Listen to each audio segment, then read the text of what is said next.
그래서 금리는 약 한 5% 전후로 하고 대출 기간은 40년으로 해서 담보대출을 받을 수 있는 상황이 되겠습니다.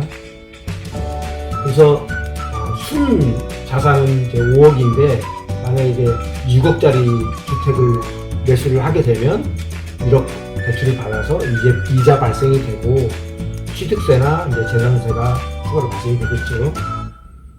만약 그대로 4억짜리 주택 전세를 살게 되면 안녕하십니까? 오늘도 사연 하나 소개시켜 드릴까 합니다. 정말 지금 집을 사도 괜찮을까요? 좀 더 기다려보자고 고집 피울 힘이 이제는 없습니다.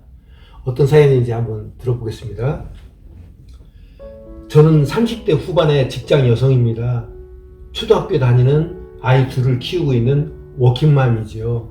현재 4억 보증금을 내고 전세살이를 하고 있습니다. 요즘은 전세 살고 있는 사람이 부럽다느니 임차인이 갑이라느니 말들이 많지만 전세 얘기만 나오면 악몽이 떠오릅니다. 2019년 집값이 본격적으로 오르기 전 남편이 아이들도 크고 했으니 좀 무리를 해서라도 집 장만을 하자고 했었습니다. 하지만 저는 대출을 많이 받아 집을 사는 것을 달갑지 않게 생각하는 사람인지라 2년 정도만 더 돈을 모아서 집을 사자고 했고 남편의 반복된 구매 재촉에도 꼼짝하지 않고 끝까지 고집을 부렸습니다. 그 후 집값은 미친 듯이 폭등을 했고 남편은 제 생고집이 내 집 마련 절호의 기회를 망쳤다고 이제 집장만 하기는 다 끝났다고 제게 서운한 감정을 쏟아붓곤 했습니다.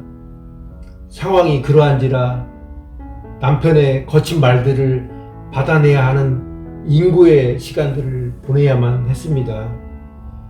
집을 가지고 있는 분들께는 너무 죄송하지만 마침내 2019년 사려했던 가격까지 집값이 떨어져 있더군요.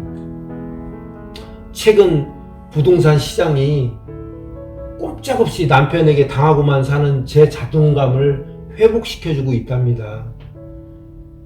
제게 가했던 투정을 멈추고 한동안 부동산 시장을 지켜보고 있던 남편이 요즘 들어 집을 구매하자고 다시 얘기를 합니다.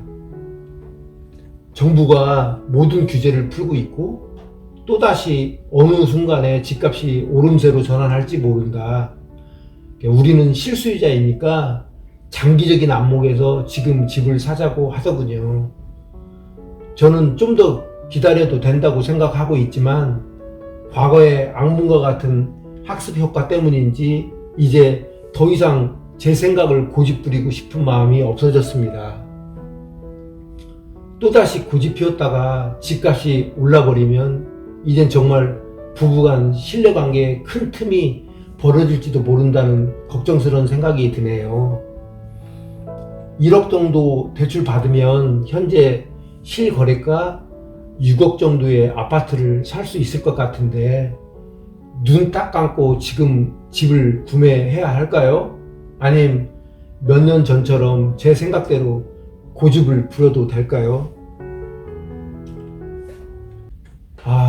이제 고민이 많으시겠네요. 아마 이런 고민하는 가정들이 적잖게 있으리라 봅니다. 이 부분에 대해서 한번 현재 상황을 한번 정리를 해보자면, 근데 6억짜리 지금 아파트를 지금 구입하려고 하는 것 같아요. 근데 지금 현재 전세 보증금 4억이 있고 현금은 한 1억 정도 보유하고 있는 것 같습니다. 그래서 나머지 1억만 주택담보대출을 받으면 될 것 같습니다. 그래서 금리는 약 한 5% 전후로 하고 대출 기간은 40년으로 해서 담보대출을 받을 수 있는 상황이 되겠습니다.